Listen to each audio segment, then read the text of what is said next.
Good afternoon. It's Friday, the 23rd of September 2016, just after 1 o'clock. Welcome to UK Column News.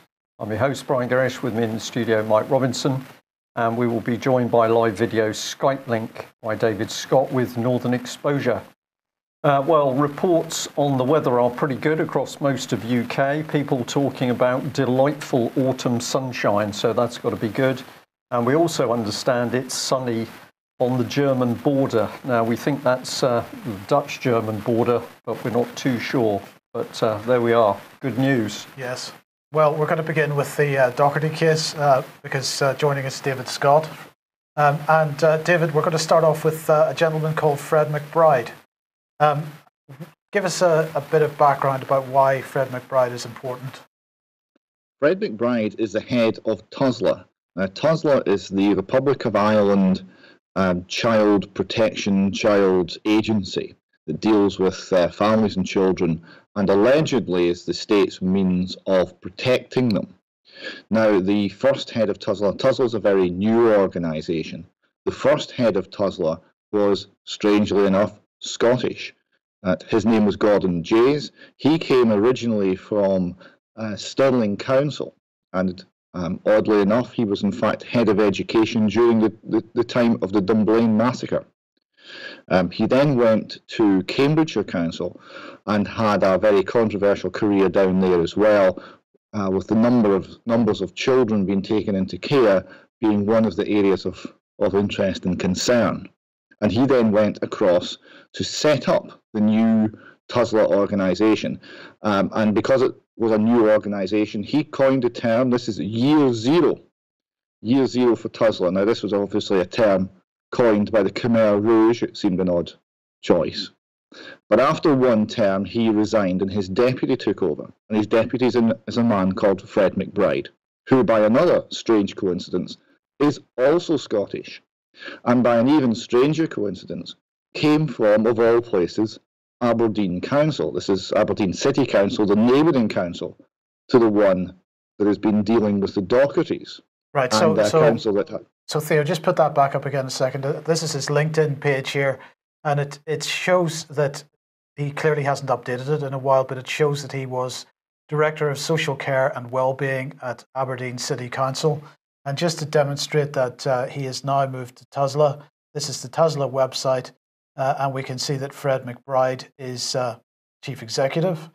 And we can see the press release from Aberdeen City Council saying that he was going to TISA. So this says Aberdeen City Council's Director for Social Care and Wellbeing, Fred McBride, has taken up a new post in the Republic of Ireland. Mr. McBride is set to become Chief Operations Officer with a new organisation created by the Republic's government, the Children and Family Support Agency. And this is the organisation which became TISA. So his original job with that was Chief Operations Officer. He then became Chief Executive Officer. So he must be doing a good job, David. Well, he's certainly been well rewarded. He has, of course, been of no help at all to the Dohertys. He has refused to answer all questions put to him about the Dohertys, of which there have been many, and we'll have a little more on that in a minute.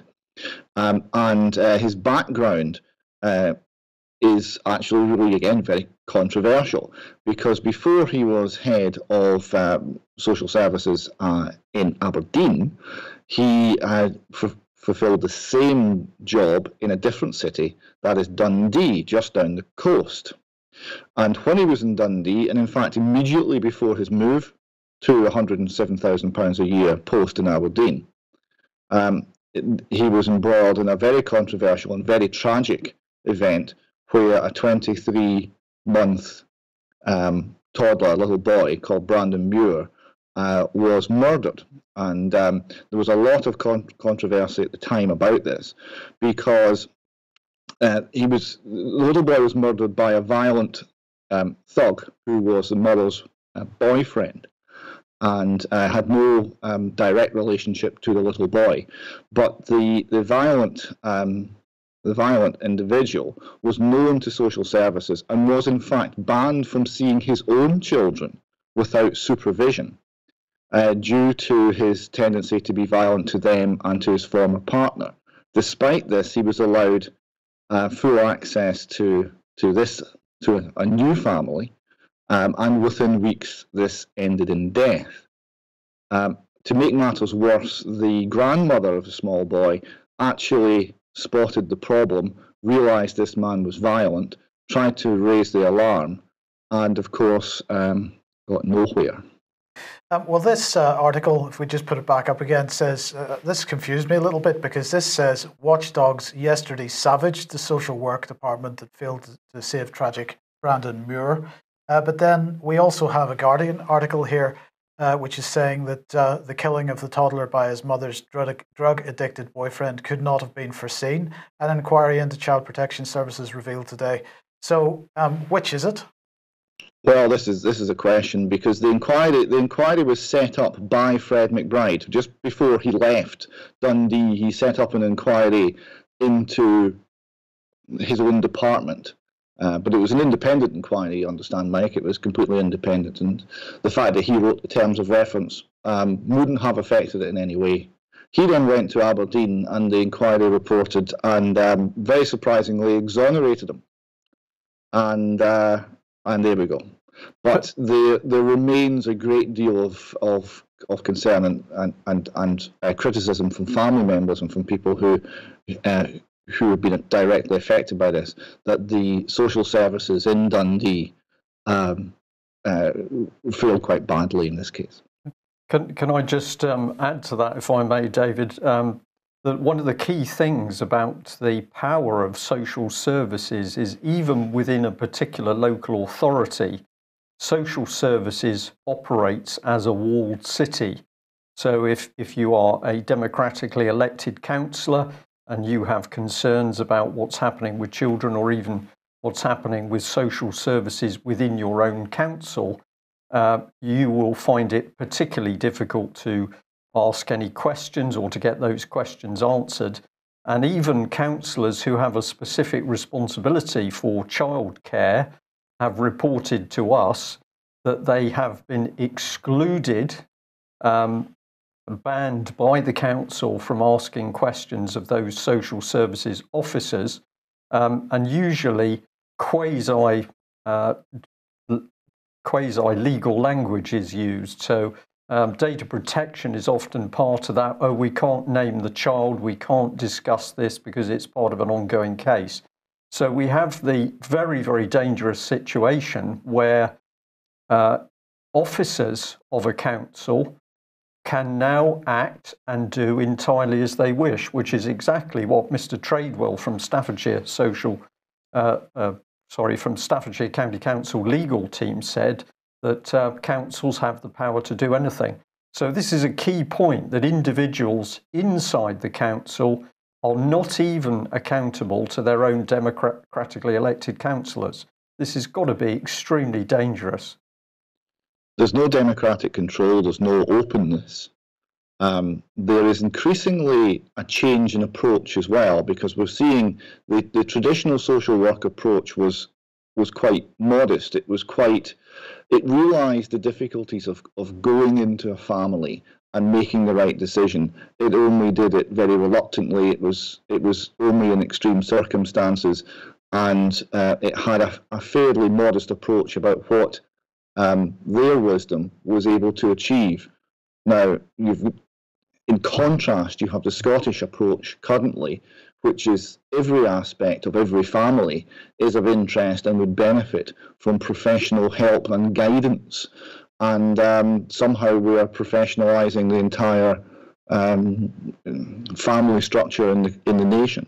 And of course, here there's a much more specific concern, which is the head of T.U.S.L.A came from Aberdeen City Council, which has very close, almost revolving door ties to Aberdeenshire Council. And Aberdeenshire Council and the local health board, NHS Grampian, are involved in the persecution of the Dohertys. So how much did Mr. Fred McBride know? What backdoor links are there back to Scotland through networks, personal networks that he will have created during his professional life in North East Scotland? And in what ways are these hidden backdoor methods of communication being used to adversely affect the Doherty family and, above all else, the well-being of the Doherty children? Okay, well, you have 3 questions for Fred McBride here, and let's just bring up a nice picture of him. Questions for Fred McBride. What minimum inquiries, interviews, warnings, or other preliminary steps are TUSLA required to undertake, either by statute or by internal standard procedures, before taking the extreme step of seizing children against the wishes of parents and taking them into state care? Now that, just to pause there on that one, Mike, it's one of the things I discovered talking with the Dohertys last week.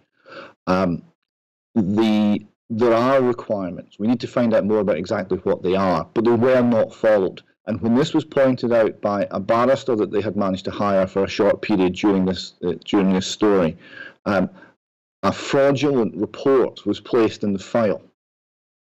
TUSLA's social worker, we'll have details on this on the website, and there'll be a report in detail on this shortly. But TUSLA's social worker made a fraudulent report which recorded a meeting that never took place, and that was placed in the file.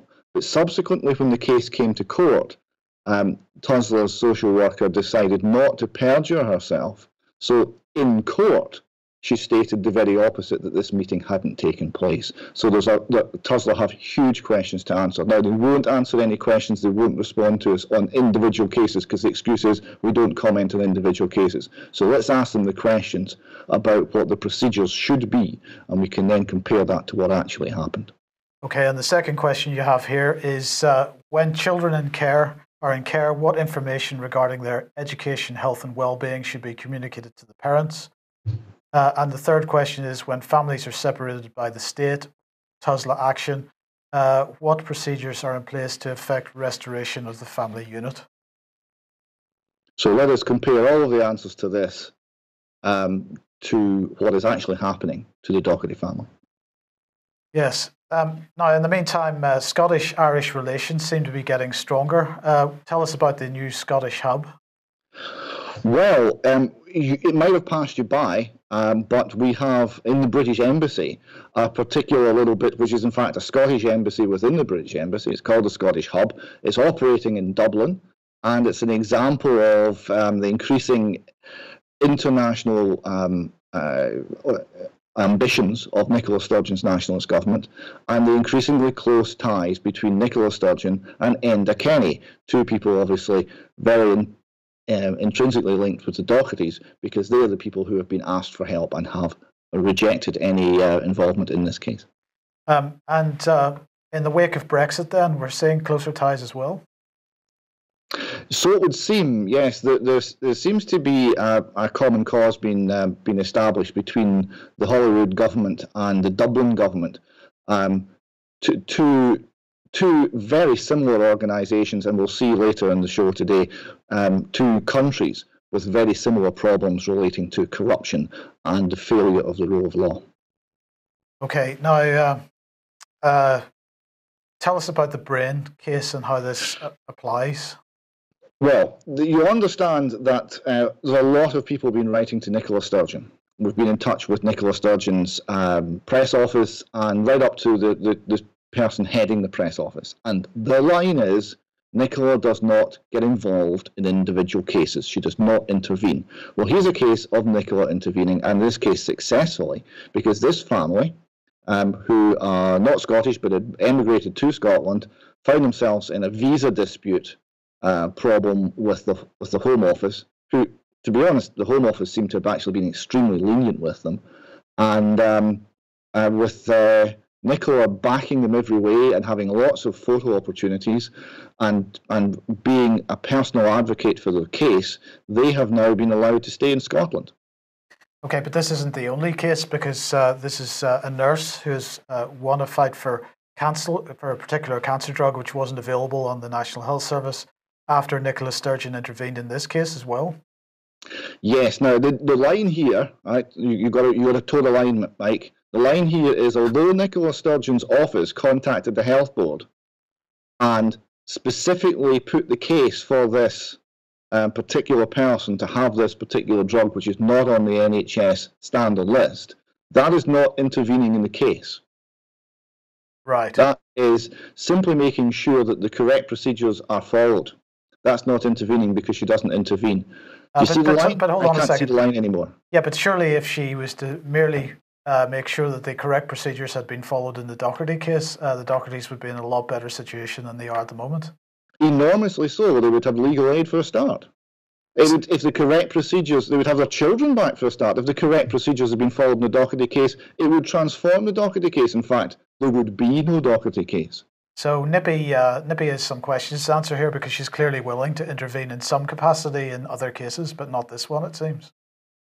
Absolutely. She will intervene when it's politically advantageous for her to do so, and in every other case, the argument is, I don't intervene in individual cases. It is rank hypocrisy, and it is everywhere. Can we just add to that that what we have consistently seen, of course, is that they don't intervene in cases where child abuse is reported or has actually occurred. So whether it's the Home Office, whether it's Theresa May in the Home Office, or now north of the border in Scotland with Nicola Sturgeon, or there in Ireland, we don't want to get near these child cases. And for me, it is now so obvious that the reason they don't want to get near them is, of course, this is the start of the dominoes falling, where we see that the government agencies are covering up abuse. It's becoming very, very easy to see.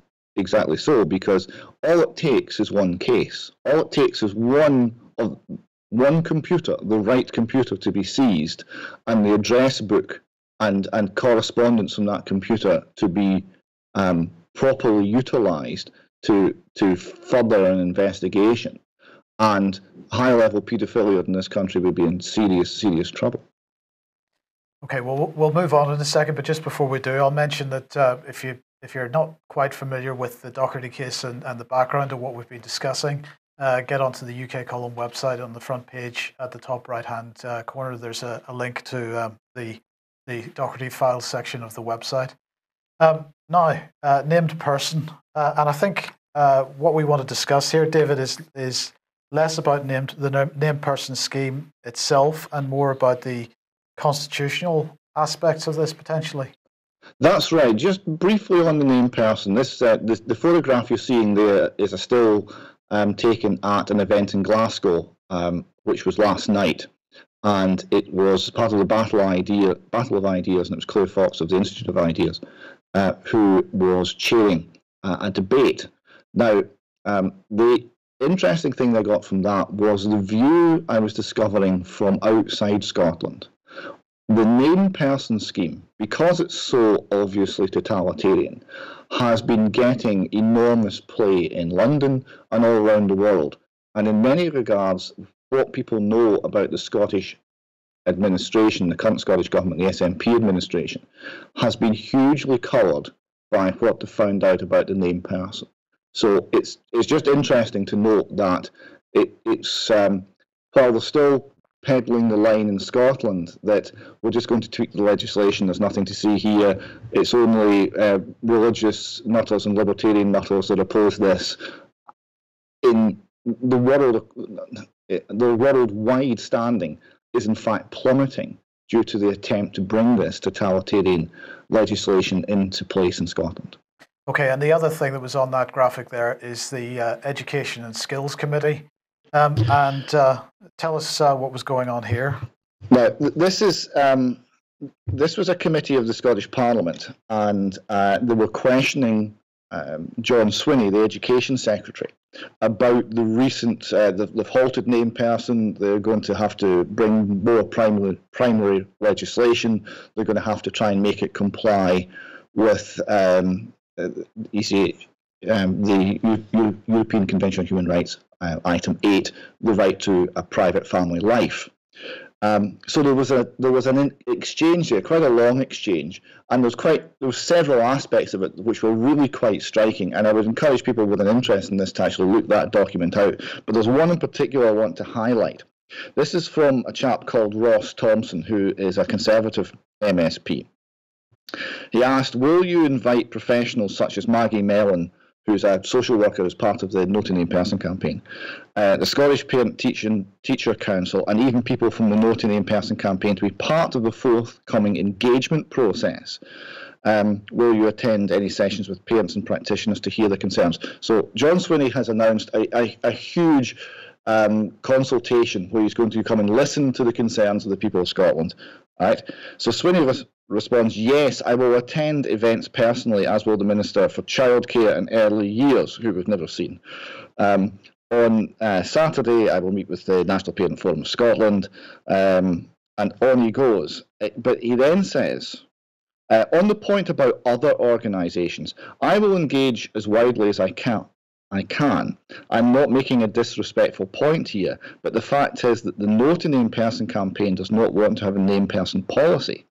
So there's a bit of a fundamental policy disagreement there.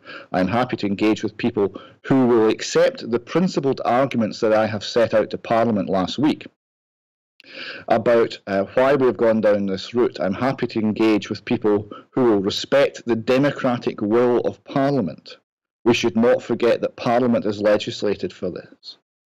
So what he's saying there is the fact that 80% of the people of Scotland think this is totalitarian nonsense.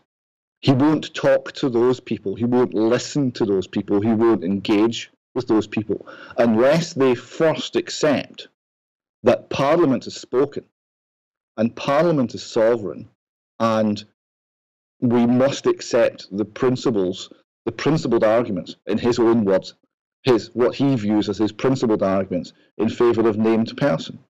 So we're really talking about the divine right here, the divine right of John Swinney.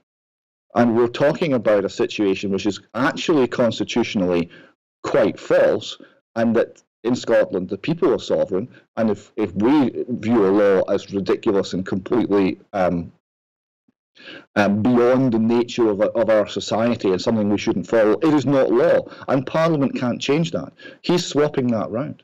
Well, it's not just him, because here we have Premier, and now Premier is a Christian media platform. They run radio stations, they've got a website, 1 million people a day visit this site, and its associated radio networks and so on.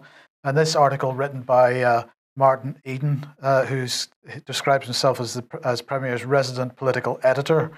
And I just want to read the first couple of paragraphs of this, because it is just unbelievably dangerous. And this is where Parliament is getting its overreaching idea that it is supreme. This type of rhetoric in many different publications. He says the British Constitution makes Parliament the supreme legal authority in the UK, which can make or repeal any law, and the courts cannot overrule its decisions.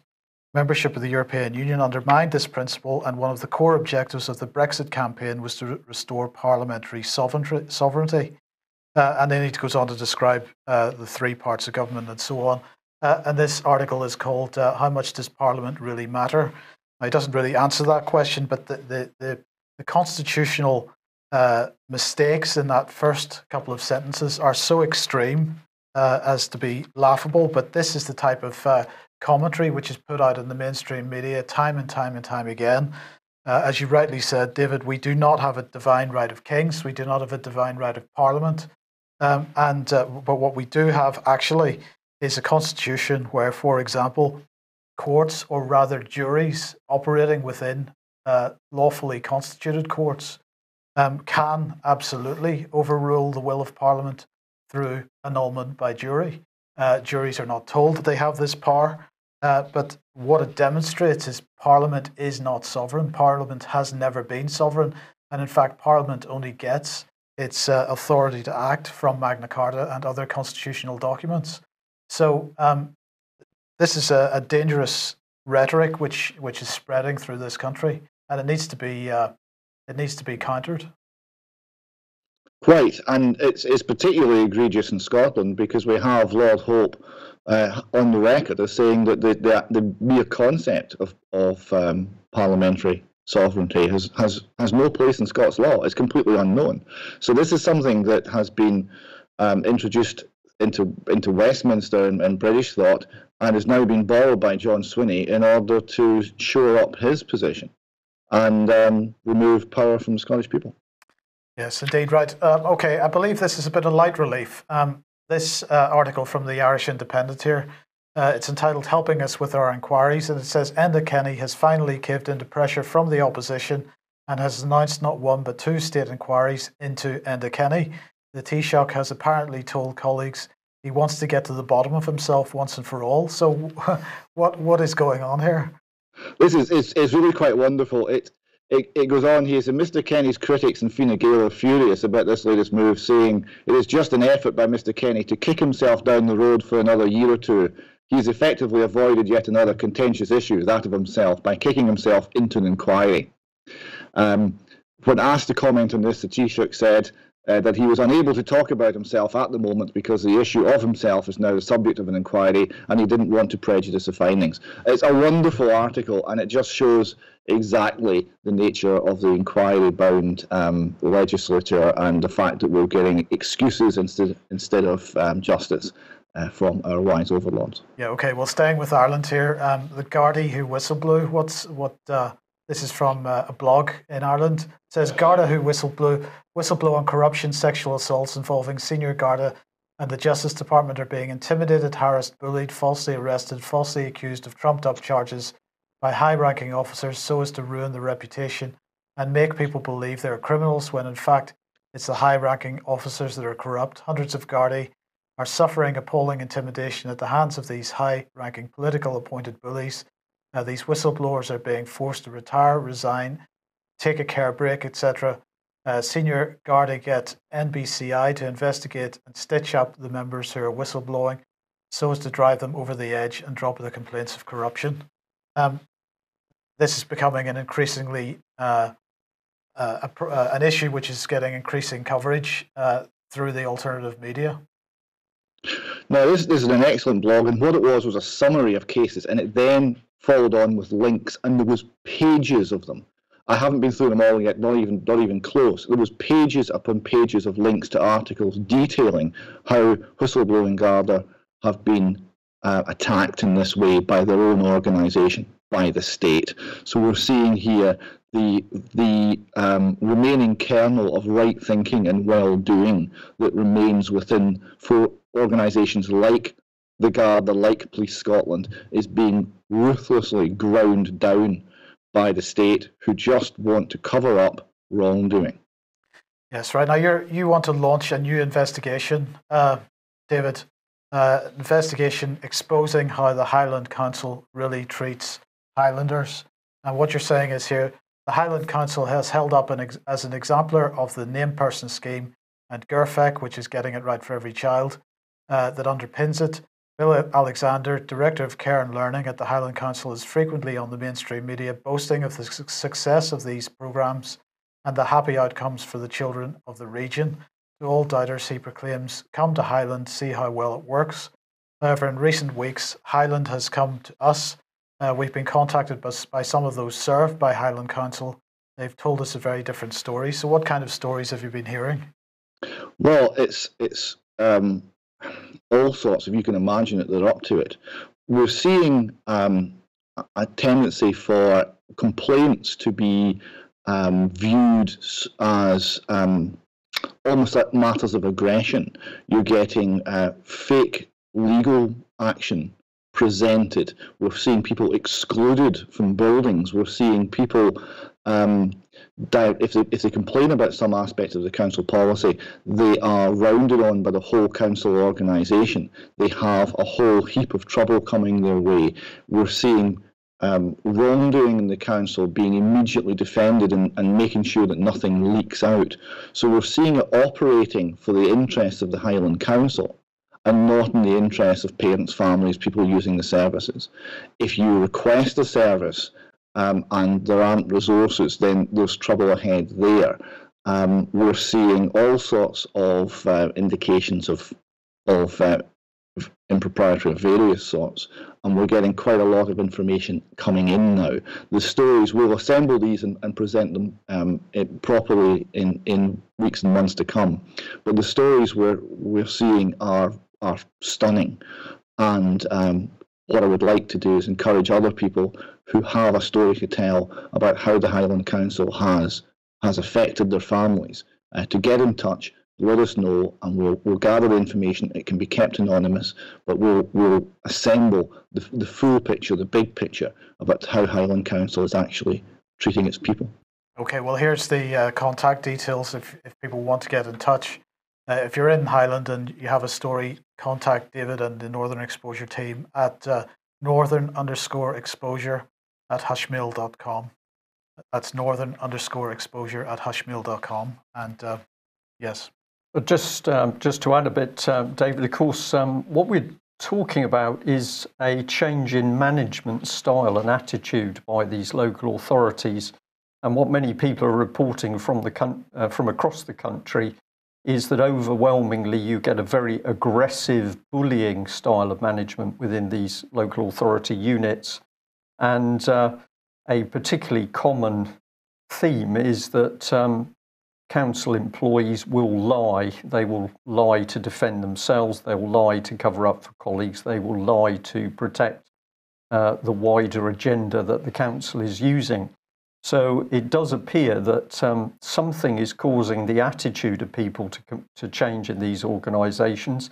The first place you look, of course, is to see who is training them.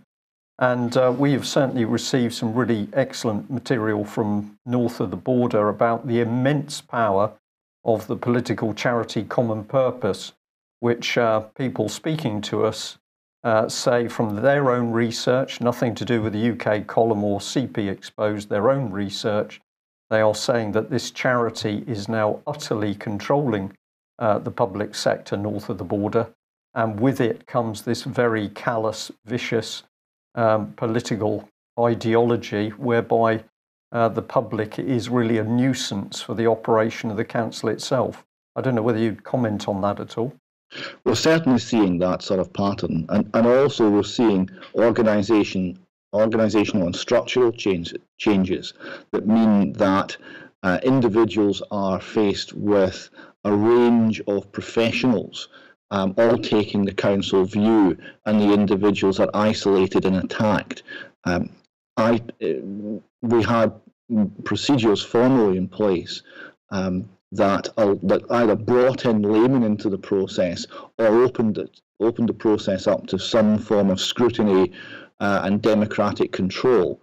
These are being increasingly bypassed so that you're dealing only with the bureaucracy, and the bureaucracy values its own longevity, its resources, its salaries, and it wishes to keep unfortunate news of criminal or other unacceptable events out of the headlines, and therefore the bureaucracy protects itself. It does not protect the individual parent, the individual child, the individual vulnerable adult. Yeah.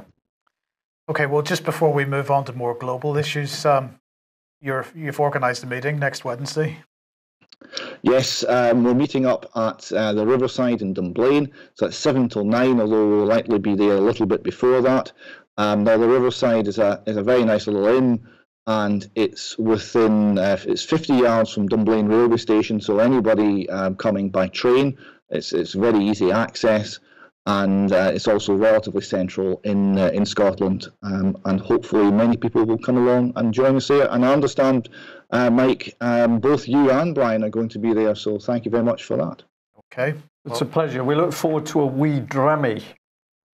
I think you can be guaranteed a wee drammy. Good. Okay, well, let's talk about Deutsche Bank. This is Bloomberg here reporting that Deutsche Bank woes spark concern among German lawmakers. And of course, the question is it going to be bailed out? This is sort of reinforced by Handelsblatt here. Discussions of Deutsche Bank's shaky capitalization has burst back to life with renewed speculation on whether Chief Executive John Crane will be forced to raise new capital, which is previously ruled out, or make emergency asset sales. Some have even raised the possibility of a government bailout of Germany's largest bank, which would be a defining event and a symbolic blow to the image of Europe's largest economy.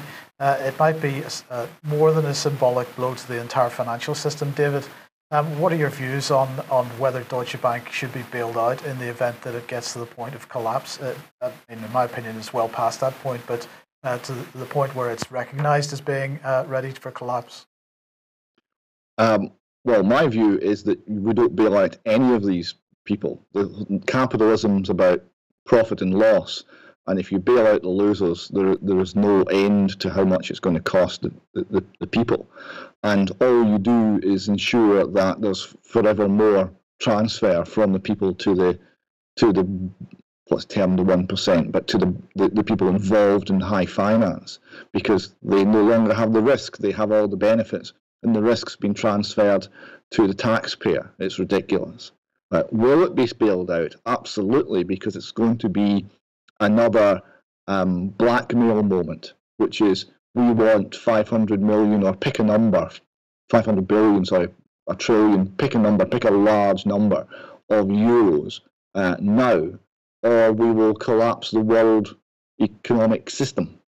That will be the threat. That was the threat that was made in America, and they were quite explicit about it. They said, we want, what was the first TARP bailout, $780 billion, or there will be martial law and rioting in the streets in a week.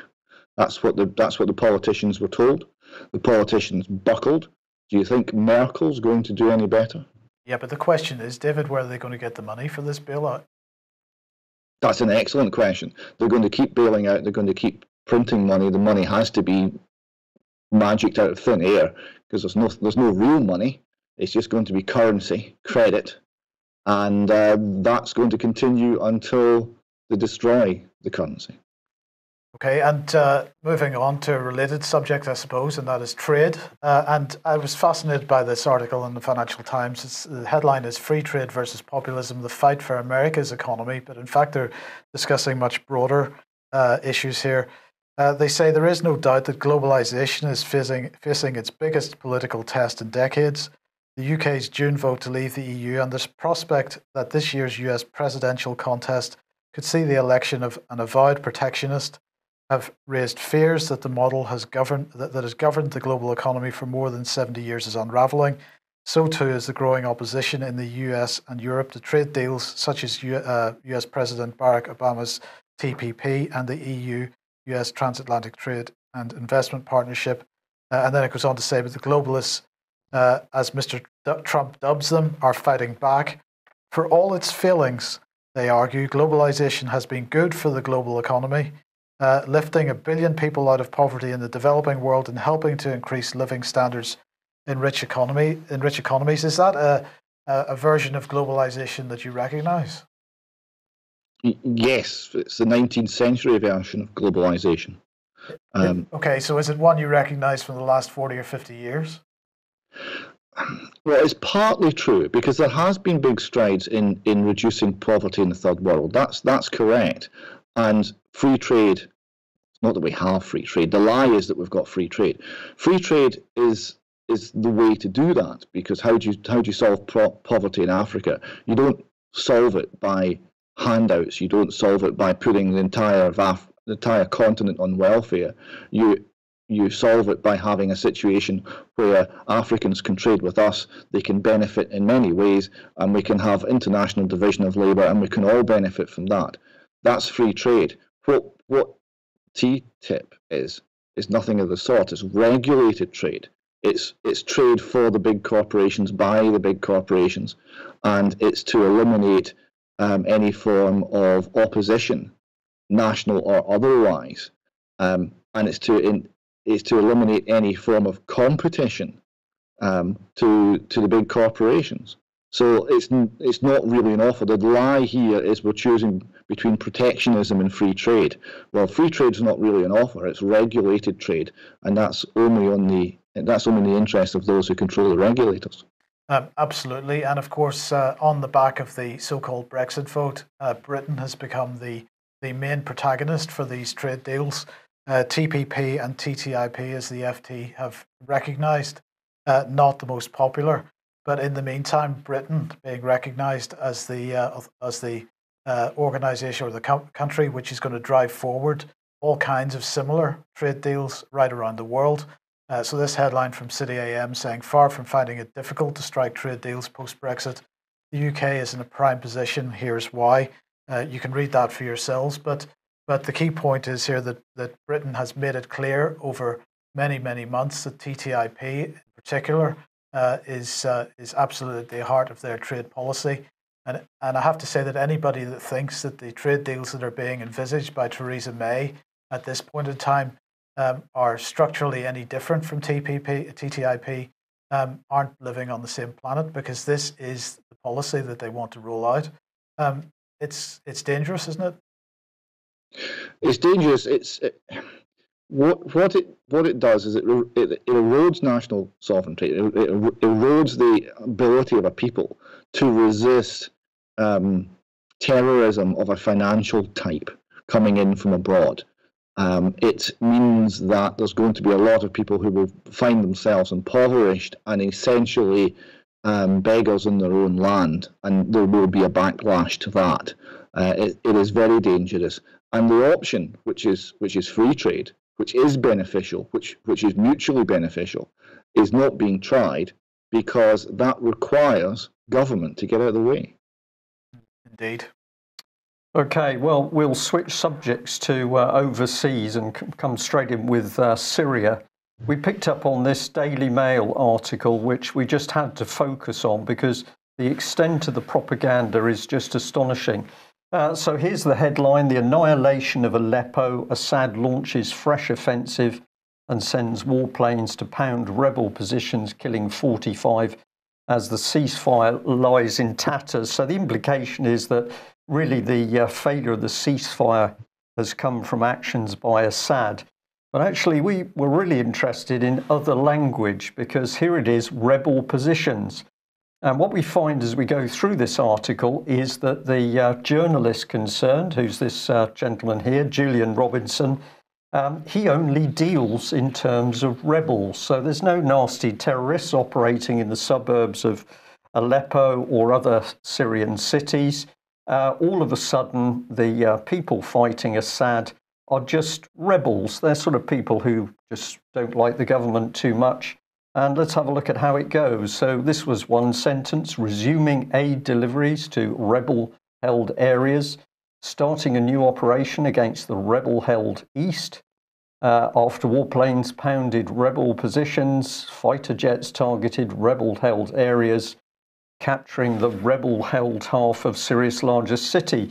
So at a stroke, this gentleman spins away from particularly vicious and cruel terrorists, which committees in Westminster say are partly caused by the work of David Cameron.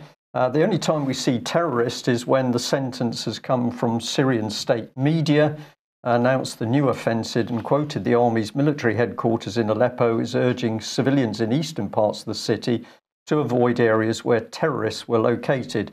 And here terrorism is cynically put in inverted commas, as if there's a little bit of doubt that this could possibly be true. So we have a reporter simply spinning that there are no bad terrorists in Syria. There's just rather nice rebels who are fighting that rather unpleasant Mr. Assad, who is trying to defend his sovereign nation state. So who is Julian Robinson? Well, let's bring him in because we can have a look at his LinkedIn page here. He's Mail Online. He was formerly Southern Daily Echo, Farnham Castle newspapers, a lot of experience there about the Middle East. But we noticed pretty quickly that he likes to retweet at UK against Daesh. And if you go and have a look at this particular Twitter site, as far as I can see, this is a British government propaganda machine. All it does is prints government statements claiming how much aid we're putting into the Middle East, making the Middle East a much safer place. We're looking after little babies, where we don't lose them, that is, Mike, of course. So this reporter, who has virtually no experience, picks up on his information from a UK government website and then writes stories. And if you want to see how bad this Twitter page is, well, here it is with Boris Johnson. And he's saying that those that carry out tortures and massacres should be brought before courts. But he doesn't mention his political colleagues, Tony Blair or David Cameron, of course. So we're just going to say that Julian Robinson, reporter, seems to follow the government line and will remind people, as I've mentioned there, that the Commons and Foreign Affairs Committee has said quite happily that Cameron's disastrous policy in Libya has helped to push the growth of the Islamic State. But no Islamic State in Syria, according to the Daily Mail, Mike. Just rebels. Just rebels. Well, we're going to bring up President Assad himself. This is what he said in the article, that he saw no quick end to the war, telling the Associated Press it would drag on as long as it is part of a global conflict in which terrorists are backed by Saudi Arabia, Qatar, Turkey, and the United States. And it's pretty obvious who's telling the truth here. But of course, the article doesn't want to emphasize this side of the story. Well, of course, right in the heart of the Syrian camp issue is the white helmets, the big propaganda over the white helmets. They have been nominated now for the proper Nobel Prize, but they've also been given an award. This is Sweden's alternative Nobel Prize. This is the Right Livelihood Award, which is an international award to, quotes, honour and support those offering practical and exemplary answers to the most urgent challenges facing us today. It is called the Alternative Nobel Prize. It has nothing to do with Nobel itself. But we just have to remember that there is a real Syrian civil defence in Syria, and they do deserve our support. The white helmets are terrorist-linked imposters, as Vanessa Beeley says in her latest 21st Century Wire article on this subject. I do suggest people go and read this. But I just wanted to also highlight this, because this post from International Business Times headlined ISIS, what is the story between the Islamic State, one-fingered salute? And it says, in the last photo taken before he blew himself up in a dusty battlefield in northern Iraq, 17-year-old Briton Tala Asmal sat on the front seat of a car with single finger on his right hand pointing skywards. The salute has become common in Islamic State propaganda, both from the battlefield in the final minutes before a martyrdom. But what does the ubiquitous hand signal mean? The single raised index finger has so far escaped analysis, likely due to the fact that those making the gesture have often had a severed head in the other hand. But first, the first half of the Shahada, the affirmation of the Muslim faith that is recited before every prayer. And according to Site Intelligence Group, which of course pushes forward so much of the Islamic State's propaganda, this gesture has been used by jihadis for years, including high-profile ones like Osama bin Laden. Within the jihadi context, the raised index finger takes on a political meaning as well, widely rejecting any form of government not under Sharia law. That's according to Site Intelligence. So as Robert Stewart tweeted out today, why are the white helmets all using this symbol? This is a symbol which is used within the jihadi, the Islamic State groups, and they are identifying themselves quite clearly as being linked to these Islamic State groups. So this is the organization which has just received this so-called Alternative Nobel Prize, and which has now been formally put forward for the proper Nobel Prize as well. This is a disgrace, and we just need to say once again that if you haven't seen the discussion that I had with Vanessa Beeley on the real Syrian civil defense, please look that out, because these guys are doing the proper job, and they've been recognized internationally for years, and they need support. Yeah. Meanwhile, bring on the baddies. Yes, bring on the baddies, because of course those nasty Russians responsible for everything. Well, once again, we're back to this old rhetoric, this tired old rhetoric of US fighters being scrambled to intercept Russian bombers. The Russian planes, according to the Ministry of Defence, at no point breached British airspace. But apparently they were flying near a UK area of interest, Brian. Yeah, this phrase has been used a lot. So we basically say, well, we don't like them coming too close, so we're going to launch and track and report. There is nothing very special about this. It's been going on for years. All nations do it. They employ military assets to gather intelligence or try and provoke a reaction. But here, what we've got is that we're constantly now trying to brand Russian activity as immensely hostile, when in fact this is totally ordinary, nothing special at all. What's the British government trying to do? Well, it's trying to brand Russia as aggressive to fit in with the rest of the agenda in Europe and Syria in particular. Yes. So pretty sickening stuff. Well, we'll just move on to the subject of the power of cities. And sometimes when we get information in, which we research, it leads us in very interesting directions. And this was a little thing that we came across this morning. So we've only done a little bit of work on it, but it's Local Governments for Sustainability. This is a European created, backed, funded organisation. And we were very interested in some of the language used, particularly when it referred to this European Conference on Sustainable Cities and Towns in Aalborg, Denmark, going back on the 27th of May, 1994. Now, who might be involved with this sort of arrangement?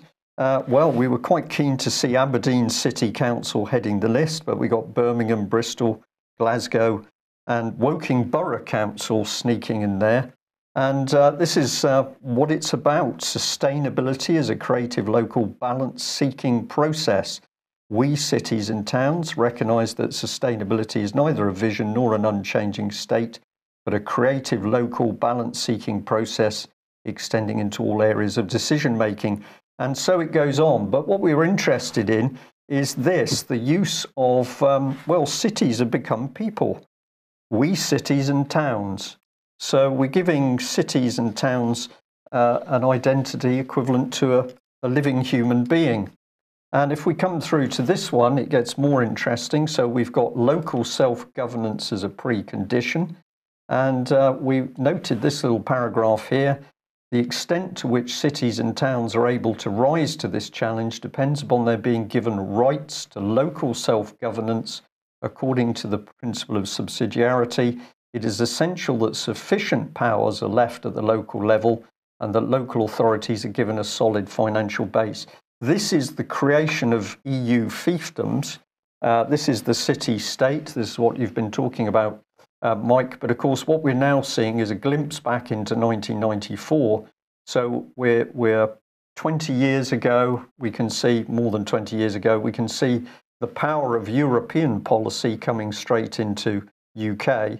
And that is now emerging with the call for mayors and city-states, making London the region. Well, just briefly on this then, just to bring it up to date, the Centre for Cities has produced a new report competing with the continent, how UK cities compare with the European counterparts. And they're saying cities have always competed for investment, trade and talent in recent decades. Increasing globalization and technological development has made this competition even greater. So in order to continue to create jobs and wages for people living in and around them, cities need to be attractive beyond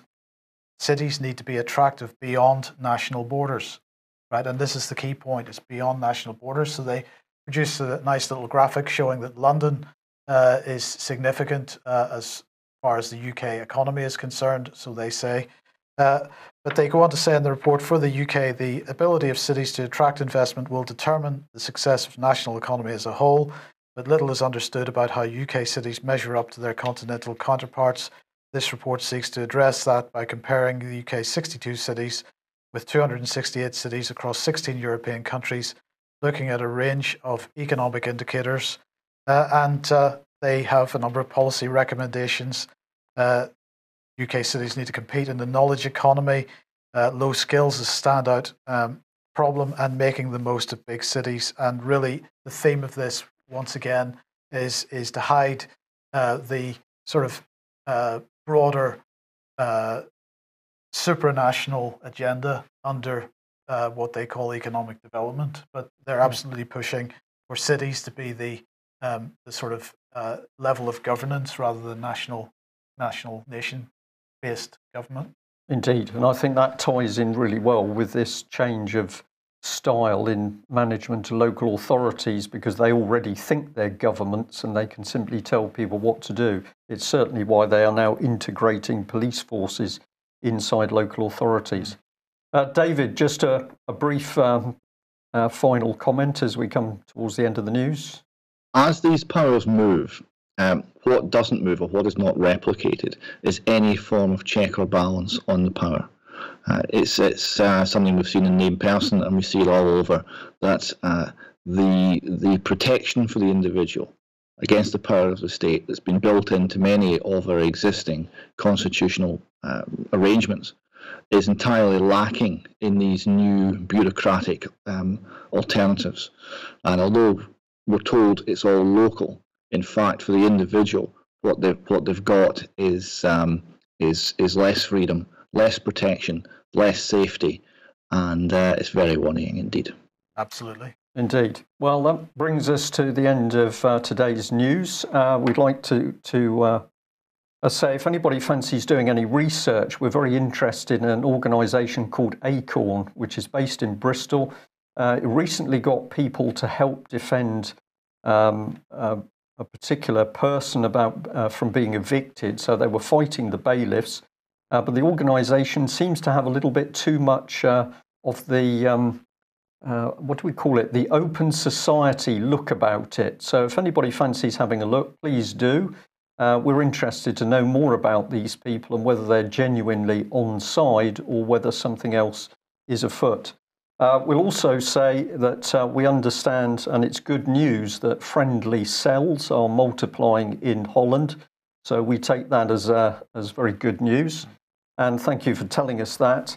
And we'd also like to give people a reminder that the 19th of November this year in Winchester, the British Constitution Group, reasserting the rule of law. That is going to be an immensely important conference. If you can get there, please do attend. There'll be more details coming out over the next couple of weeks in particular. And if you're not a subscriber to UK Column, we do need your support. We can only do what we do with financial help that comes in from listeners and viewers. So if you haven't got a subscription, please consider taking one out, possibly also making a donation. It's up to you. We can only run with the help of the public and in particular our viewers and listeners. That's it for today. We'll be back at the same time on Monday, and we'll also remind viewers, of course, that Mike and I will be heading north of the border for Wednesday and Thursday. So slightly different content in T.U.S.L.A during those days. Yes. Indeed. Okay, that's it. Bye-bye. Bye-bye.